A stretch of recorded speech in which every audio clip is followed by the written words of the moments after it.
ఇక ఒకసారి నిజామాబాద్ వెళ్దాం. కామారెడ్డి జిల్లాలో కళ్యాణ లక్ష్మి షాదీ ముబారక్ స్కీమ్ కోసం దరఖాస్తుల్లో గెజిటెడ్ ఆఫీసర్ల సిగ్నేచర్లను ఫోర్జరీ చేశారు. ఈ కేసులో ముగ్గురిని పోలీసులు అరెస్ట్ చేశారు. ఒకటి కాదు రెండు కాదు, ఏకంగా 52 దరఖాస్తుల్లో నకిలీ సంతకాలు, నకిలీ స్టాంపులను ఉపయోగించారు.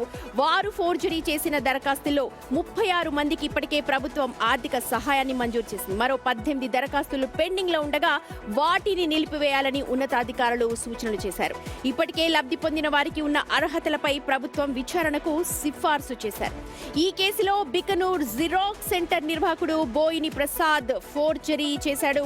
నిందితుడికి కొడంగల్ రాజా, రాజేందర్ హెల్ప్ చేసేవారు అంటూ పోలీసులు కూడా గుర్తిస్తున్నారు. లబ్ధిదారుల నుంచి డబ్బులు వసూలు చేయడమే వీరి డ్యూటీ. ఈ ముగ్గురిని కూడా పోలీసులు అరెస్ట్ చేశారు. ఆర్ఎంఓ, రిటైర్డ్ ఆర్ఎంఓ, మెడికల్ ఆఫీసర్ల సంతకాలు కూడా ఫోర్జరీ చేశారు.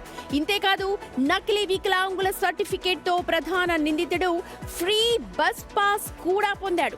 మీడియా అక్రిడేషన్ కార్డు సృష్టించి చాలా మందిని బ్లాక్ మెయిల్ కూడా చేశాడని జిల్లా ఎస్పీ చెప్తున్నారు.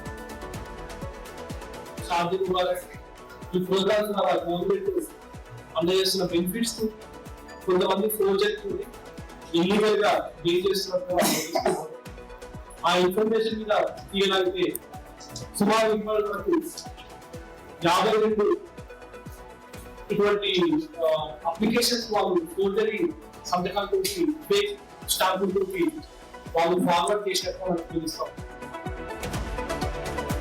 రైట్, మా ప్రతినిధి రాజేష్ జాయిన్ అవుతున్నారు మనతో. రాజేష్, గెజిటెడ్ ఆఫీసర్స్ సిగ్నేచర్ నే ఫోర్జరీ చేశారంటే వీళ్ళు ఎంత ముద్రలో మనకు అర్థమవుతోంది. ఏం చెప్తూ ఉన్నారు దీనిపైన అక్కడ అధికారులు?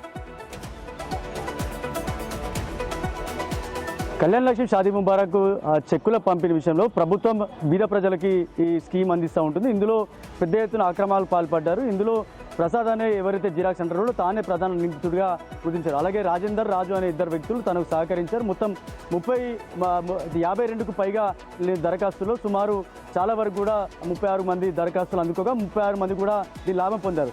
ఆ లాభం పొందిన వాళ్ళు నిజమైన వాళ్ళ లేకపోతే నకిలీ డబ్బులు సంపాదించారా అనే కోణంలో పోలీసులు అయితే విచారణ చేస్తున్నారు. ఇందులో ముగ్గురినైతే అరెస్ట్ చేసి రిమాండ్ తరలించారు. కామారెడ్డి జిల్లా వ్యాప్తంగా కూడా ఇలా చాలా వరకు కూడా కళ్యాణ లక్ష్మి షాదీ ముబారక్ చెక్కులో చాలా వరకు కూడా అక్రమాలకు పాల్పడ్డారు. ఇందులో ఇవే కాకుండా వికలాంగులకు సంబంధించిన సర్టిఫికేట్ కావచ్చు, అక్రిడేషన్ సంబంధించిన కార్డ్స్ కావచ్చు, ఇలా చాలా వరకు కూడా అక్రమాలు పాల్పడ్డారు. ఏదైతే కంప్యూటర్తో పాటు 32 మందికి ఇచ్చేశారు డబ్బులు. ఇప్పుడు మళ్ళీ వాటిని వాపస్ తీసుకుంటారా ఒకవేళ ఇవన్నీ నకిలీ అని అనుకుంటే? ఎందుకంటే షాదీ ముబారక్, కళ్యాణ లక్ష్మి పెళ్లి టైంలో అవన్నీ కూడా వాడేసి ఉంటారు డబ్బులు. ఉంటుండొచ్చు, కానీ ఎప్పుడైతే ఎవరైతే నిందితులు ఇదంతా క్రియేట్ చేశారో, ఎవరైతే డబ్బులు తీసుకున్నారో ఆ డబ్బులు తీసుకున్న వాళ్ళు కూడా దీంట్లో నిజమైన వాళ్ళ అబద్ధం వాళ్ళ అనేది తేలాల్సి ఉంది. అందుకే విచారణ చేస్తా అని చెప్తున్నారు. ఒకవేళ నిజంగా కూడా లబ్ధిదారులు అయితే ఓకే, లబ్ధిదారులు కాకుండా మాత్రం ఖచ్చితంగా ముక్కుపిండి వసూలు చేయాల్సిందే. ఎందుకంటే ప్రభుత్వ ధనం ప్రభుత్వానికి గండి కొట్టారు కాబట్టి వాళ్ళపై కూడా చర్యలు తీసుకోవాల్సిన అవకాశం ఉంది. అంతేకాకుండా కనుక మనం చూస్తే స్టాంప్స్ కనిపిస్తున్నాయి అక్కడ. అంటే గెస్టెడ్ ఆఫీసర్ స్టాంప్స్, అవి సిగ్నేచర్స్ ఫోర్జరీ చేయడంతో పాటుగా వాళ్ళు స్టాంప్స్ కూడా వేస్తున్నారు. అసలు ఎలా వచ్చాయి వీళ్ళ దగ్గరికి ఇవన్నీ కూడా? ఎప్పుడైతే జిరాక్స్ సెంటర్ సంబంధించిన ఎవరైతే ప్రసాద్ అనే వ్యక్తి ఉన్నాడో తాను అధికారులతోటి మచ్చిగా చేసుకొని వాళ్ళ స్టాంప్స్ ఏవైతే ఉంటాయో కొన్నిసార్లు పనులు చేపించా ఉంటాడు కాబట్టి ఆ స్టాంప్స్ సేమ్ స్టాంప్స్ నకిలీ స్టాంప్స్ చేపించుకొని వీళ్ళంతా తతంగా నడిపించారు. అందుకే ఈ స్టాంప్స్తో పాటు జిరాక్స్ సెంటర్తో పాటు మొత్తం అన్ని ఎక్విప్మెంట్ అంతా కూడా స్వాధీనం చేసుకున్నారు. ఇదంతా సీజ్ చేశారు. ఇంకా ఎంతమందికి ఇలాంటి కార్యక్రమాలు, ఇలాంటి నకిలీ స్టాంపులు వేశారనేది కూడా విచారణ చేస్తున్నారు. ప్రస్తుతానికైతే వీళ్ళంతా కూడా ముగ్గురు రిమాండ్ అయ్యారు. ఇందులో కేవలం 50కి పైగా దరఖాస్తులు ఉండొచ్చు, కానీ 36 మంది లబ్ధిదారులు అయితే తీసుకున్నారు. 30 మంది లబ్ధిదారులు ఎవరు నకిలీ ఎవరు అసలు అనేది తేల్చారు. Rajesh, thank you.